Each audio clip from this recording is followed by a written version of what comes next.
So well hey guys, welcome back to the channel machine rule channel में आप सभी का फिर से स्वागत है एक और न्यू वीडियो में। आज की जो वीडियो है भाई, टाइटल लाइन और थंबनेल देख करके आप लोग समझ गए होंगे कि मैं किस बाइक के बारे में बात करने वाला हूं और अभी रिसेंटली उस बाइक का प्राइस भी ड्रॉप आउट हुआ है। सो क्या ऐसे मेजर रीजंस रहने वाले हैं अगर आप लोग भी प्लान कर रहे हो एक ड्यूक 390 जैन 3 खरीदने का। सो मेरे सामने खड़ी है ड्यूक 390 जो कि हम लोगों ने आज से लगभग साल डेढ़ साल पहले ली थी।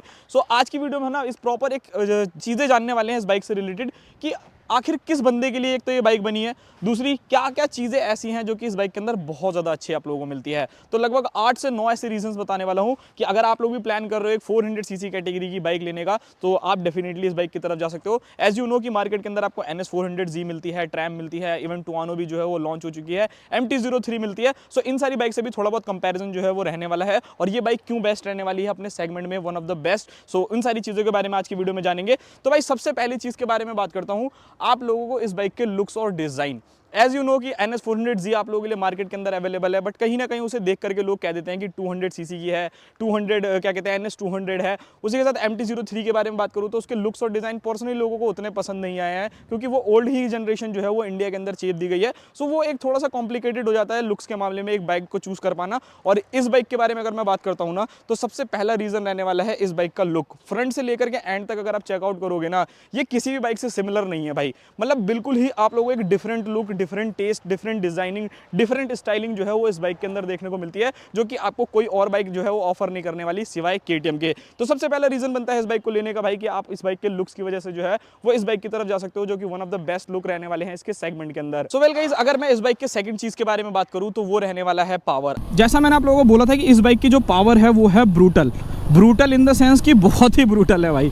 ये भागने में ना एक सेकंड का भी मतलब ऐसे टाइम नहीं लगाती। जैसे मान लो मैं अभी यहाँ पे निकला और मुझे एकदम से ओवरटेक करना है और ये दिया मैंने एक्सीलेटर, तो ये भाई पूरा का पूरा ना पीछे फेंक देती है भाई, पूरा पीछे फेंकती है। अभी तो नॉर्मल मैंने स्ट्रीट मोड में लगा रखा है, ट्रैक में लगाऊंगा तो और ज़्यादा तगड़ी भगेगी।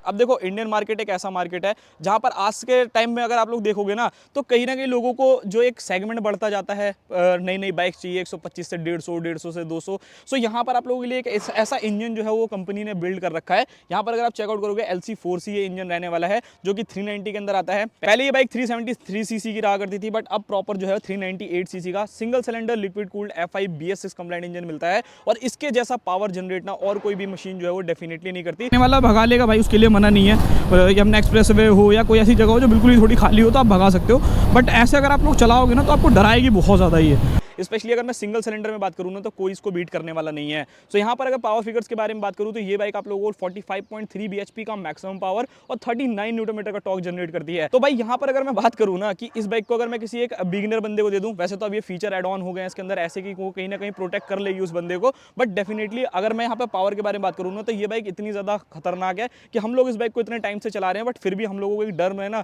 मन में जो है एक डर बना रहता है कि भाई कहीं मैं गलत थ्रॉटल ना दे दूँ, मैं कहीं ज़्यादा ना दे दूँ। तो भाई जैसा कि हम लोग कहते हैं ना कि जितनी ज़्यादा पावर आती है उसी हिसाब से रिस्पॉन्सिबिलिटी भी बढ़ जाती है। सो ये बाइक कुछ उसी कैटेगरी में आती है, जिस हिसाब से इसमें पावर आता है ना तो वो बहुत ही ज़्यादा इंसेन रहने वाला है। तो सेकंड जो रीज़न था हम लोगों का ये था कि इस बाइक के जितना पावर आपको और कोई पावर बाइक जो है वो जनरेट करके नहीं देती। सो ये एक मेजर रीज़न है जिसकी वजह से आप जा सकते हो। अगर आप लोगों को एक अल्ट्रा पावर वाली मशीन चाहिए, एकदम ऐसा चाहिए अनलिमिटेड पावर हो या फिर एकदम अनलिमिटेड परफॉर्मेंस हो, तो उस कंडीशन में ये bike one of the best bike रहने वाली है आप लोगों के लिए। सो अब बात करते हैं इसके थर्ड रीज़न की तरफ मैं जाता हूँ। तो वो थर्ड रीज़न क्या रहने वाला है, आप सभी को मालूम होगा कि इंडियन मार्केट के अंदर जो आज से पहले बाइक्स आया करती थी लाइक RS हो गई, NS हो गई, सो लोगों को उस टाइम ना सिर्फ और सिर्फ पावर से मतलब होता था कि बाइक में पावर होना चाहिए। बट अब धीरे धीरे जो लोगों का टेस्ट है ना वो बदलता जा रहा है। उसमें क्या चाहिए लोगों को कि भाई फीचर्स भी होने चाहिए। तो थर्ड जो इसका रीजन रहने वाला है वो इस बाइक के अंदर आने वाले फीचर्स। इवन टुआनो 457 इंडियन मार्केट के अंदर लॉन्च हो चुकी है और आपको NS 400Z भी जो है वो देखने को मिलती है। इसके जैसे फीचर्स आपको और कोई बाइक ऑफर नहीं करती। ठीक है 10-20 फीचर्स जो है उस बाइक्स में हो सकता है, बट इसके मामले में बात करूँ ना तो ये उनसे कहीं ना कहीं 2-3 कदम आगे ही रहने वाली है फीचर्स के मामले में। तो फीचर्स की अगर मैं लिस्ट के बारे में बात करूं तो ऑलमोस्ट आपको सारे के सारे फीचर्स मिलते हैं। सबसे पहले ऑलरेडी सेटअप आप लोगों को बाइक के अंदर देखने को मिल जाता है। नेक्स्ट चीज के बारे में बात करना चाहूंगा वो रहने वाला है बाइक के अंदर आने वाला क्विक शिफ्टर, जो कि और किसी बाइक के अंदर आपको जल्दी नहीं देखने को मिलता है। इवन कुछ बाइक्स ऐसी हैं जिसमें आपको आफ्टर मार्केट पैसे जो है वो देने पड़ेंगे या फिर एक तरीके से कह सकता हूँ एसेसरीज के तौर पर पैसे देने पड़ेंगे, जब जाकर के आपको वो फीचर्स देखने को मिलेगा। सो यहाँ पर अगर मैं बात करूँ बाइक के अंदर आपको प्रॉपर 5 इंच की TFT डिस्प्ले देखने को मिलती है जो कि कलरफुल है। पहली वाली के मुकाबले तो ये बहुत ज्यादा बेहतरीन है। इसके अंदर आपको स्पीड कंट्रोल मिल जाता है, ट्रैक्शन कंट्रोल मिलता है, ABS मिलता है, राइडिंग कंट्रोल मिलते हैं, थ्रॉटल बाय वायर आप लोगों को मिल जाएगा, हैजार्ड लाइट मिल जाता है, उसी के साथ यहाँ पर एडजस्टेबल लिवर्स मिल जाते हैं। यहाँ पर अगर आप लोग क्लच देखोगे तो क्लच लिवर्स मिल जाएंगे। सो भाई फीचर्स के मामले में ये बाइक ना हमेशा से आगे रही है और मुझे लगता है कि आने वाले टाइम में भी आगे रहेगी। इवन ये बाइक के अंदर आपको लॉन्च कंट्रोल भी मिल जाता है। सो आप सोच सकते हो कि भाई ये बाइक कितनी ज्यादा पावरफुल रहने वाली है और उसी के साथ कितना ज्यादा फीचर जो है इस बाइक के अंदर आ जाता है। सो ये फीचर एक ऐसा रीजन रहने वाला है जिसकी वजह से आप जा सकते हो इस बाइक की तरफ, मतलब किसी भी फीचर की आपको कमी जो है वो डेफिनेटली महसूस नहीं कराएगी कभी भी ये बाइक। सो भाई फीचर्स के बारे में मैंने आप लोगों के लिए बता दिया और जैसा मैंने आप लोगों को स्टार्टिंग में बोला कि इस बाइक के अंदर जो पावर मिलता है ना वो बहुत ही ज्यादा इनक्रेडिबल है। 100 से कब एकदम जीरो आ जाएगी आपको पता भी नहीं लगेगा, और 0 से 100 भी ऐसी जाएगी गोली के माफिक, बिल्कुल गोली के माफिक। पहुंच गई 100। तो ये जो पावर है आपको ना और किसी बाइक के अंदर नहीं मिलने वाली, बहुत ही ज़्यादा ज़बरदस्त है। और वहीं अगर मैं बात करूँ इस बाइक की जो पावर, मतलब आप लोगों को जो थ्रॉटल रिस्पांस मिलता है ना, यहाँ पर अगर आप चेकआउट करोगे तो यहाँ पर आपको डिस्क ब्रेक्स देखने को मिलती है जो कि हबलेस डिस्क ब्रेक्स रहने वाले हैं। बट यहाँ पर जो आपको ब्रेकिंग सिस्टम मिलता है ना, one of the best braking system जो कि KTM आपको ऑफर करती है। यहाँ पर फ्रंट में चेकआउट करोगे तो 320 mm की फ्रंट डिस्क जो कि 4 पिस्टन कैलिपर्स के साथ आती है। इस बाइक का ब्रेकिंग इतना प्यारा है ना भाई, मैं क्या बताऊँ, मतलब जिस हिसाब से ये एकदम से खिंचती है ना, गोली गोली भाई, डर आती है ये सच में। मतलब देखो खाली है रोड, फिर भी ऐसा डर सा लग रहा है कि बहुत ज़्यादा थ्रॉटल ना हो जाए, कहीं अनकंट्रोल ना हो जाए, तो वो एक चीज़ फील कराती है। भगाने वाला भगा लेगा भाई, उसके लिए मना नहीं है। यमुना एक्सप्रेस वे हो या कोई ऐसी जगह हो जो बिल्कुल ही थोड़ी खाली हो तो आप भगा सकते हो, बट ऐसे अगर आप लोग चलाओगे ना तो आपको डराएगी बहुत ज़्यादा ही है। उसी हिसाब से इस बाइक की ब्रेकिंग भी जो है वो वन ऑफ द बेस्ट जो है रहने वाली है। इसके सेगमेंट में इसके जैसी ब्रेकिंग आपको कोई भी बाइक ऑफर नहीं करने वाली। चाहे आप NS 400Z उठा लो, चाहे आप ट्रैम्प स्पीड 400 उठा लो, इवन टुआनो भी उठाओगे ना तो भी उसके अंदर फ्रंट में फ्रंट पिस्टन कैलिपर है उस बाइक के अंदर भी, बट इसके जैसी ब्रेकिंग ना आपको कहीं अच्छी नहीं मिलने वाली। सो यहाँ पर अगर मैं पीछे के बारे में बात करूँ तो यहाँ पर इस बाइक के अंदर आपको भाई 240 mm की रियर डिस्क देखने को मिलती है जो कि 2 पिस्टन कैलिपर्स के साथ आती है। बाइबर की ब्रेकिंग सिस्टम आप लोगों को मिल जाता है, डुअल चैनल ABS आता है, स्विचेबल ABS आता है, कॉर्नरिंग ABS आता है। तो ABS में भी अलग अलग चीजें हैं भाई, तो किसी चीज की कमी जो है डेफिनेटली इस बाइक के अंदर नहीं होने वाली। अगर आप इस बाइक को लेते हो ना तो उस चीज का जो रिग्रेट है ना आप लोगों को डेफिनेटली नहीं होने वाला। So breaking one of the best रहने वाली है इस बाइक के अंदर जो कि मुझे अभी तक पसंद आई है। उसी के साथ अगर मैं नेक्स्ट पॉइंट के बारे में बात करता हूं, सो यहाँ पर अगर आप लोग चेकआउट करते हो लाइक अपाचे 310 को मैं देखता हूं जो आपकी RTR नेकेड वाली आती है। सो उसके अंदर क्या चीजें हैं कि भाई आप लोगों के लिए हर चीज ना बांट रखी है कि आप इसके लिए प्रो किट ले सकते हो, डायनेमिक प्रो किट ले सकते हो, बट ये एक ऐसी मशीन है ना इसके अंदर आपको सब कुछ इनबिल्ट देखने को मिलता है। वो क्या रहने वाला है इस बाइक के अंदर आने वाले सस्पेंशन। अभी थोड़ा सा इसको ले चलते हैं, हल्का फुल्का ऑफ रोडिंग, ज़्यादा तो नहीं है बट हाँ जैसे नॉर्मली थोड़ा बहुत होता है ना कि अगर आपको हल्का फुल्का ऑफ रोडिंग करना हो, क्योंकि ये बाइक बनी नहीं है उस चीज़ के लिए, बट मैं फिर भी आपको करके दिखा देता हूँ एक बार। जैसे मान लो ये है रोड, अब ये है पूरा धड़ धड़ धड़ धड़ धड़ वाला रोड। अभी ये जो सस्पेंशन है वो थोड़ा सा हार्डर साइड है, और अगर इसको मैं अगर अपने हिसाब से एडजस्ट करना चाहूँ तो वो मैं अपने हिसाब से कर सकता हूँ कि हाँ भाई मेरे को थोड़ा सा लाइट चाहिए या मेरे को ज़्यादा हार्डर साइड चाहिए, जो भी करना है वो आप कर सकते हो। तो ऑफ रोडिंग में ऐसा कोई दिक्कत नहीं है, देखो नॉर्मली निकल रही है।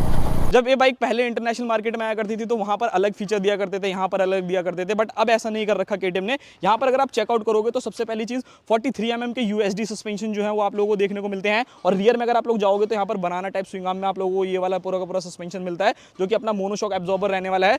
बट यहाँ पर अगर आप चेकआउट करोगे तो आपको अदर कंपनीज में ना कहीं पैसे खर्च करने पड़ते हैं इन सारी चीज़ों के लिए। यहाँ पर आपको फुल्ली एडजस्टेबल सस्पेंशन मिलते हैं, लाइक अगर आपको कंप्रेस करना है, रीबाउंड करना है, आप क्या कहते हैं ऑफ रोडिंग में चल रहे हो तो आप उस टाइम सॉफ्टर साइड कर सकते हो, आप हाईवेज पे चल रहे हो, ट्रैक पे चल रहे हो तो आप हार्डर साइड कर सकते हो। तो ये सारी चीजें ना एक प्राइस पॉइंट के साथ कि आपको इतना पैसा देना और ये सारी चीजें मिल जाएगी, कोई अलग से जो है ना लफड़ा नहीं रहेगा कि भाई मेरे को अलग प्रो किट खरीदनी है, डायनेमिक किट खरीदनी है। सो ऐसी कुछ चीजें जो है वो नहीं रहेगी। तो ये एक सस्पेंशन वाला जो सेटअप है ना वो भी बहुत ज्यादा बेस्ट रहने वाला है इस बाइक का।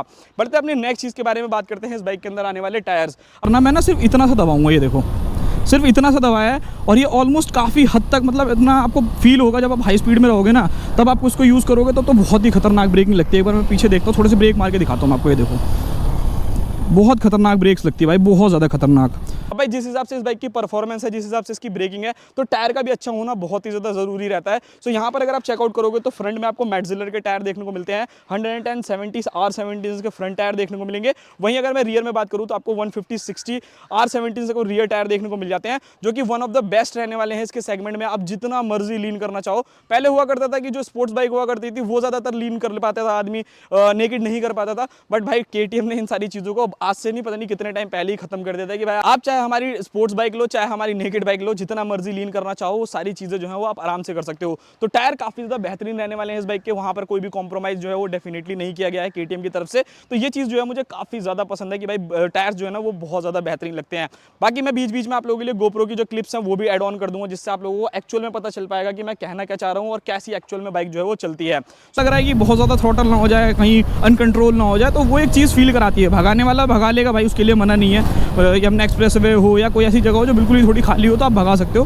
बट ऐसे अगर आप लोग चलाओगे ना तो आपको डराएगी बहुत ज़्यादा ही है। मतलब इसका हर गियर में पुल है। जैसे देखो अभी थर्ड गियर में ना, तो ऐसा नहीं है कि फर्स्ट वाला आपको फील नहीं आएगा, जैसी दोगे ना वैसी भागने को पूरी रेडी रहेगी एकदम गोली की तरह। तो ये एक चीज़ है जो कि मतलब कोई आपको ऑफर नहीं करने वाला। इनिशियल तो इससे बेस्ट किसी बाइक का नहीं होगा भाई, इससे बेस्ट कोई आपको इनिशियल नहीं दे सकता। चाहे आप एप्रिलिया की टुआनो लेकर के आ जाओ, RS457 लेकर के आ जाओ, R3 ले आओ, MT-03 कुछ भी लेकर के आ जाओ, 400 सीसी सेगमेंट में इसको बीट करना नामुमकिन है भाई, नामुमकिन। तो ये सारे के सारे रीजन थे भाई जिसकी वजह से आप लोग इस बाइक की तरफ जा सकते हो।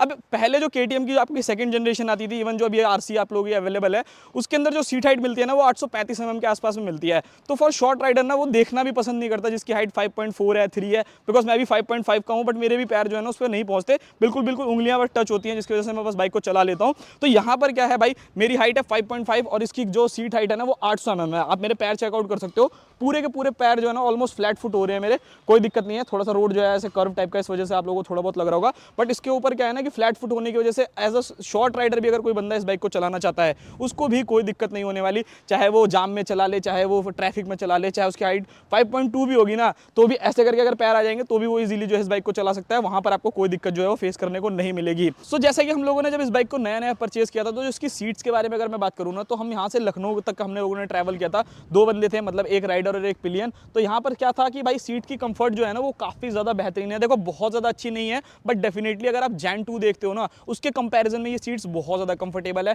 चौड़ी चौड़ी हैं, अगर इन द सिटी अगर आपको मम्मी को लेके भी जाना हो ना, तो मुझे लगता नहीं है कि वो गाली बकेंगे। ये मेरा खुद का एक्सपीरियंस है, मैं 1-2 बार अपने पापा को लेके गया हूँ, तो उन्होंने ऐसा कुछ नहीं मेरे को बोला, क्योंकि मैं नॉर्मल चला रहा था, ऐसे भगा नहीं रहा था, बस नॉर्मली 20-30 की स्पीड पर चला रहा था। तो उन्होंने बैठा, तो उनको एकदम कंफर्टेबल लगा कि हाँ कोई दिक्कत नहीं है। हाँ, लॉन्ग टूर के लिए मैं कह नहीं सकता कि कितनी अच्छी होगी कितनी अच्छी नहीं होगी, बट मेरे हिसाब से तो भाई मेरे लिए ठीक थी, मुझे कोई दिक्कत नहीं थी। पिलियन एज अ पिलियन भी गया था, एज अ राइडर भी गया था, तो ठीक ठाक थी, कोई दिक्कत वाली बात नहीं है। एक और चीज़ मैं यहाँ पर ऐड ऑन करना चाहूँगा, जैसे कि मैंने आप लोगों को ये चीज़ करके दिखाई कि मैंने इस बाइक को यूँ फट से नहीं उठा दिया। तो अब यहाँ पर क्या है भाई, इस बाइक का अगर वेट देखोगे तो 168 kg का राउंड है। So one of the best, अगर मैं कहूँ ना पावर टू वेट रेशियो वाली बाइक, तो भाई ये बाइक बहुत ज़्यादा बेहतरीन है। NS400 को देखोगे तो 174 kg का राउंड वेट करने वाली है। ट्रैम की भी जो है वो इसी के आसपास में आ जाती है। एप्रिलिया जो है 175 kg का राउंड रहने वाली है। सो अपने सेगमेंट में सबसे ज़्यादा लाइटर है। तो थोड़ा बहुत अगर आपको आगे पीछे भी करना होगा ना, या सिटी में चलाना है, जिगजैग करना है, कोई दिक्कत नहीं होने वाली भाई। बहुत प्यार से आप लोग ये सारी चीज़ें कर सकते हो इस बाइक के साथ हैंडल, तो वहाँ पर आपको कोई भी प्रॉब्लम जो है फेस करने को नहीं मिलने वाली। नेक्स्ट और लास्ट जो रीज़न निकल करके आता है इस बाइक को लेने का, वो रहने वाला है प्राइस। एक टाइम हुआ करता था KTM अपने सेगमेंट में सबसे ज़्यादा कॉस्टलियर बाइक बेचा करता था। चाहे आप कोई भी देख लो, R15 को कंपेयर करो RC200 से, RS को करोगे क्या कहते हैं KTM के RC से, चाहे पहले वाली ड्यूक जो आया करती थी उसको भी कंपेयर करोगे। बट आज के टाइम में ये बाइक को अगर आप देखते हो तो ये बाइक आप लोगों को लगभग 3,50,000 रुपये में आप लोगों को ऑन रोड मिल जाती है भाई। पहले इसकी प्राइसिंग ज़्यादा थी, 365 के आसपास में थी, अभी 18,000 रुपये का डिस्काउंट मिल रहा है, तो 2,95,000 रुपये में आपको ये बाइक मिल रही है। तो बहुत ज़्यादा बेहतरीन डील है भाई फॉर दिस मशीन। मतलब जिस टाइप के आपको ये फीचर्स ऑफर करती है, जो पावर ऑफर करती है, वो सेगमेंट में कोई भी बाइक नहीं करने वाली। तो आप आंख बंद करके जो है डेफिनेटली ड्यूक 390 की तरफ जा सकते हो। ये थे कुछ मेजर रीजंस जिसकी वजह से आप इस बाइक की तरफ जा सकते हो, कोई दिक्कत वाली बात नहीं है। बाकी इसके ऊपर मैं कोशिश करूंगा कि मैं आप लोगों के लिए कुछ इसके जो डिसएडवांटेज है उसकी वीडियो भी लेकर के आऊँ, बिकॉज इस बाइक को हम लोगों को चलाते हुए 1.5 साल हो चुका है भाई। तो वो सारी की सारी चीज़ें जो है हमें अच्छा एक्सपीरियंस हो गया कि क्या चीज़ इसकी ज़्यादा खराब है, क्या चीज़ बेकार है, क्या चीज़ अच्छी है, तो वो सारी चीज़ें मैंने बता दी। बाकी अगर आपको इसकी डिसएडवांटेज वाली वीडियो देखनी है तो उसके लिए आपको कमेंट करना पड़ेगा। मैं पूरी कोशिश करूंगा कि मैं आप लोगों के लिए वीडियोस जो है वो बना दूं। तो मिलते हैं किसी और नेक्स्ट वीडियो में, तब तक के लिए बाय बाय।